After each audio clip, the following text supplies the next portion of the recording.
Oi, gente, tudo bem? Hoje, na nossa aula de Clínica Fenomenológica e Existencial, nós vamos falar sobre um conceito bem importante para o existencialismo, né? Um conceito central para o existencialismo. Se vocês lembrarem das nossas aulas de teoria existencial, vocês vão lembrar como é marcante este conceito, que é o conceito de liberdade. Falaremos hoje, então, sobre a liberdade, ok? Pensando na clínica existencial, a nossa escuta será uma escuta marcada, uma escuta fundamentada pelo conceito de liberdade. E então eu vou partir de um livro em que essa discussão de liberdade é bem ampla, é bem forte, que é quando Jean-Paul Sartre se questiona o que torna a liberdade tão fundamental na compreensão existencialista de quem somos. O livro se chama O Ser e o Nada, Ensaios de Ontologia Fenomenológica. Sartre parte do método fenomenológico para propor uma compreensão existencialista sobre o ser. E essa compreensão existencialista sobre o ser, como nós veremos ao longo da aula, nos leva a pensar sobre o ser e o nada, ok? Então, a primeira pergunta que poderia vir é: como que uma abordagem vai considerar a liberdade como centro da compreensão sobre o ser, como fundamento da compreensão sobre o ser, se nós não somos de fato livres? Será que nós somos livres? Se a gente começa a pensar no nosso dia a dia, nas dificuldades que a gente encontra, nos obstáculos, nas adversidades, a ideia de liberdade parece uma ideia utópica, né? A liberdade parece um sonho, algo a ser almejado, e não algo que está em nossas vidas, muito menos algo que nos define. Se a gente pensa em tantas coisas que nos restringem, tantas coisas que nos limitam, como é que podemos dizer que somos livres? Nós poderíamos, inclusive, partir do exemplo de 2020. Marcela, como é que você dá uma aula sobre liberdade em um ano em que mesmo as nossas possibilidades de sair de casa, voltar para casa, circular, estar entre as pessoas estão tão restritas? Como é que a gente fala em liberdade se a gente está vivendo uma pandemia? Nós temos um vírus que se transmite e para evitar essa transmissão, nós precisamos evitar a proximidade física, nós precisamos evitar o contato físico, o contato dos corpos. Eu não me sinto livre assim. E ainda menos livre se pensar que, estando em uma pandemia com um fator biológico que é o vírus, se a gente pensar as condições sociais, as desigualdades, quantas pessoas estão perdendo seus empregos, quantas pessoas estão em condições muito ruins de trabalho, quantas pessoas, mesmo que a recomendação seja evitar aglomeração, não tem como evitar aglomeração, porque tem aglomeração em seus trabalhos, nos transportes para chegar no trabalho, nas mais diversas condições. Se a gente pensa nos profissionais de saúde, né, que atuam diretamente com o cuidado com a saúde, com o cuidado com a vida, como falar de liberdade se o sistema de saúde está sobrecarregado, se todos os dias estão vendo pessoas adoecendo, pessoas morrendo, diante de uma realidade tão triste? Sim, são críticas muito válidas, críticas muito importantes que nos levam a um olhar crítico para a situação que vivemos, que nos levam a um olhar crítico para as muitas limitações inevitáveis e as muitas limitações que são socialmente construídas, historicamente construídas, as limitações relacionadas às nossas desigualdades e às nossas condições precárias, de opressão, de vulnerabilidade, de exploração. E aí vocês vão me perguntar assim, Marcela, Sartre não considerou nada disso? Sim, Sartre considerou. O que acontece é um equívoco. O que acontece é que quando nós ouvimos a palavra liberdade, muitas vezes nós pensamos numa liberdade comemorativa, numa liberdade do tudo posso. O que é a liberdade do tudo posso? Nada me prende, nada me impede, eu posso ser tudo o que eu quiser, eu posso fazer tudo o que eu quiser, eu posso viver do jeito que eu quiser. É a liberdade do tudo posso. A liberdade do tudo posso é aquela liberdade da pessoa que chega na festa, na madrugada, aglomeração. Eu posso beijar todo mundo, eu posso beber todas, eu posso dançar, eu posso beber e dirigir, eu posso pegar o carro e ir para a praia, amanhecer, ver o nascer do sol, eu posso mandar mensagem para todo mundo falando o que eu quiser, eu posso falar o que vem na minha cabeça, eu posso ofender quem eu quiser ofender, eu posso provocar quem eu... É a liberdade do tudo posso. A liberdade do tudo posso não é a liberdade existencialista. A liberdade do vou fazer do jeito que eu quero, do jeito que dá na minha cabeça, não é a liberdade existencialista. Né? A liberdade existencialista tem muito mais a ver com essa leitura crítica e comprometida da realidade que nós vivemos, do que a liberdade do tudo posso.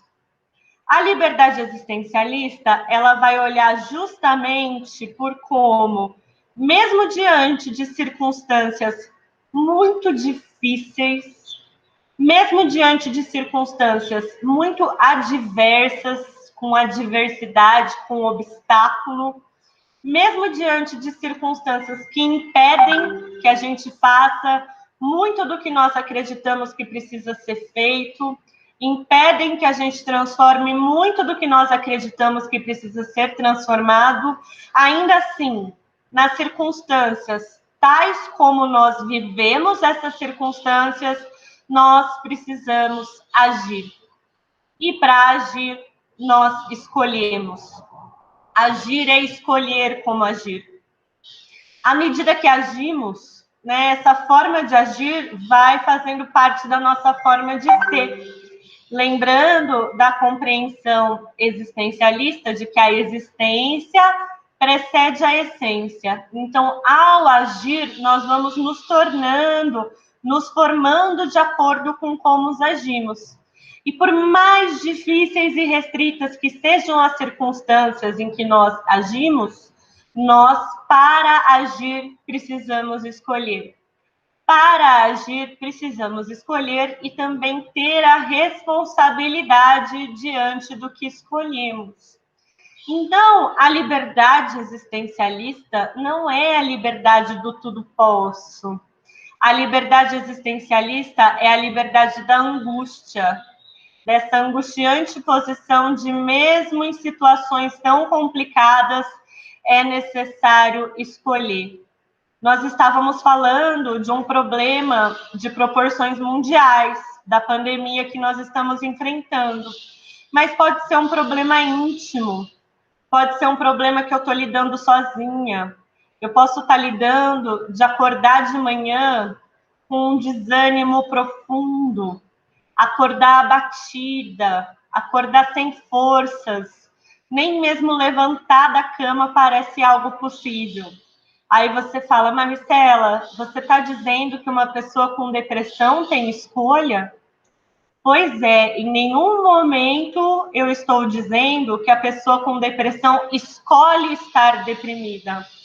a depressão é realmente um estado que vai impedindo, reduzindo, restringindo o que a pessoa se sente capaz de fazer, como ela se sente capaz de agir, como ela se sente capaz de escolher. Ainda assim, mesmo que ela esteja em um quadro tão limitante, tão adoecedor, num quadro depressivo, existe a escolha de pedir ajuda. Existe a escolha de dizer eu não estou conseguindo. Existe a escolha de conversar com alguém. Existe a escolha de procurar acompanhamento profissional. Então, eu digo que mesmo pessoas que não seguem a abordagem existencialista, né, se nós escolhemos a psicologia, é porque nós acreditamos nessa liberdade da angústia. Nós acreditamos que mesmo quando as condições de vida estão extremamente limitantes, é possível mudança, é possível transformação. É possível e é preciso que as nossas ações tenham efeito nesses limites. E é dessa liberdade que nós estamos falando. Não é a liberdade de ter tudo o que a gente quer, não é a liberdade de conseguir tudo o que a gente quer, mas é a liberdade de agir, mesmo em situações em que tudo parece tão distante do que nós queremos, em que tudo parece tão distante do que nós acreditamos. Nós temos a liberdade de agir de acordo com o que queremos. Nós temos a liberdade de agir de acordo com o que acreditamos. Então, essa pergunta, somos livres, traz uma série de reflexões que são muito preciosas para o existencialismo. Vou começar, então, a falar um pouquinho do livro O Ser e o Nada, a partir dessa questão. Como é quando Jean-Paul Sartre, em O Ser e o Nada, discute sobre essa pergunta? Somos livres? Jean-Paul Sartre diz assim: o argumento decisivo empregado pelo senso comum contra a liberdade consiste em nos lembrar de nossa impotência. Longe de podermos modificar nossa situação ao nosso bel prazer, parece que não podemos modificar-nos a nós mesmos. Diante de situações que a gente gostaria que fossem diferentes, a gente não consegue mudar nem a situação, nem mudar a si próprio. Então, como falar de liberdade? Não sou livre nem para escapar ao destino de minha classe, minha nação, minha família, nem sequer para construir meu poderio ou minha riqueza, nem para dominar meus apetites mais insignificantes ou meus hábitos. Como é que eu posso me ver como livre se eu não consigo mudar a maior parte das coisas que estão presentes em nossa vida, em que influenciam a nossa vida? Né? A esse conjunto de coisas que nós não podemos mudar, que nós não podemos escolher, né? Eu não escolho em que classe social eu nasço, eu não escolho em que nação eu nasço, eu não escolho em que família eu nasço, eu não escolho ser rica, eu não escolho ter poder, eu não escolho muitos dos meus apetites e hábitos. A esse conjunto de coisas que nós não temos esse poder direto de mudar, Sartre chama de situação. Então, como pensar sobre ser livre diante da situação que vivemos, né? O que mais? O coeficiente de adversidade das coisas, quando a gente fala de adversidade, a gente está falando daquilo que se opõe, os obstáculos, as contrariedades. Então, o conjunto de contrariedades das coisas é de tal ordem que anos de paciência são necessários para obter o mais ínfimo resultado. Então, como é que Sartre vai falar de liberdade se a gente tenta por anos, se esforça, persiste, insiste, e mesmo assim é tão difícil conseguir o que a gente escolheu tentar? Pois é, não quer dizer que a gente é livre para conseguir, mas a liberdade está justamente em, mesmo sendo tão difícil conseguir, nós somos livres para tentar. Bem mais do que fazer-se, a pessoa parece ser feita pelo clima e a terra, a raça e a classe, a língua, a história da coletividade da qual participa, a hereditariedade, as circunstâncias individuais de sua infância, os hábitos adquiridos, os grandes e pequenos acontecimentos de sua vida. Né? Então, pensando na nossa situação, em fatores da nossa vida que nós não podemos escolher, fatores da nossa vida que nós não podemos mudar, a gente fica geralmente com a sensação de que nós somos feitos pela nossa vida, que não somos nós que fazemos nossas escolhas, né? As nossas escolhas têm um alcance muito pequeno. Pois é, então vocês veem que Jean-Paul Sartre não ignora o conjunto de coisas que não somos nós que escolhemos, o conjunto de coisas que não está ao nosso alcance mudar. A questão é, mesmo havendo tanto na nossa vida que nós não escolhemos, ainda assim, todos os dias estamos diante de momentos e das nossas ações em que é preciso escolher. E mesmo diante de tantas coisas que nós não podemos mudar, né, nós ainda estamos diante daquela angústia que nos faz nos perguntar: o que eu posso mudar? Ou melhor, o que é que eu posso tentar mudar?